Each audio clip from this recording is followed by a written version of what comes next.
আবার চলে গিয়েছিলাম আমাদের ঐতিহ্যবাহী রাসমেলাতে। আর বাড়ির যেহেতু একদমই কাছেই মেলা, তো আমাদের বাড়ির থেকে বেশ মোটামুটি সবই শোনা যায় মানে বেশি লোকজন হলে যে কোলাহলগুলো হয় সেগুলো। আর বাড়িতে তো বাচ্চাদের একদমই মন টেকে না মেলার চিন্তাতে আর কি। আর ছেলে তো এখন বেশ ভালোই বড় হয়ে গেছে, তো মেলা সম্পর্কে সমস্ত ধারণাই ওর হয়ে গেছে। আর মেয়ে যেহেতু ততটা বড় হয়নি, তাই এখনই ও প্রতিদিন জেদ করতে পারে না যে মেলায় যাব। আর ছেলের একটা জেদ রয়েই যায় মেলায় যাব। আর এইদিকে মেলাতে মেইন মেলাতে ঢোকার আগেই একটা সাইডে আমাদের একটা ক্লাবে আর কি, সেই ক্লাবের মাঠে এদিকে অনেক রকমের এই দোকানপাটগুলো বসে, বেশ কয়েক বছর ধরেই বসছে আর কি। তো এখানে সেই দোকানে মানে এই জুতোগুলো রয়েছে।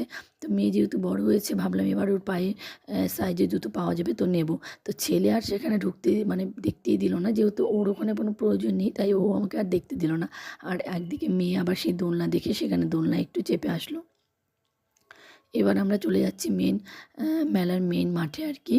তো মানে যেখানে রাসমেলাটা রাসমেলার মাঠ আর কি যেখানে রয়েছে সেখানে।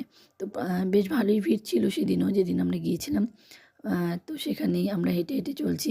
অন্য সময় না রাস্তাটা মনে হয় অনেকটা পথ হাঁটতে হয়, কিন্তু মেলার সময় চারদিকে দোকানগুলো দেখতে দেখতে যাই, তাই মনে হয় না অনেকটা পথ। মনে হয় এই এত তাড়াতাড়ি পথ শেষ হয়ে গেল। আর সত্যি মেলায় ঢুকলে যে কীভাবে মানে 2.5-3 ঘন্টা পার হয়ে যায় বোঝাই যায় না।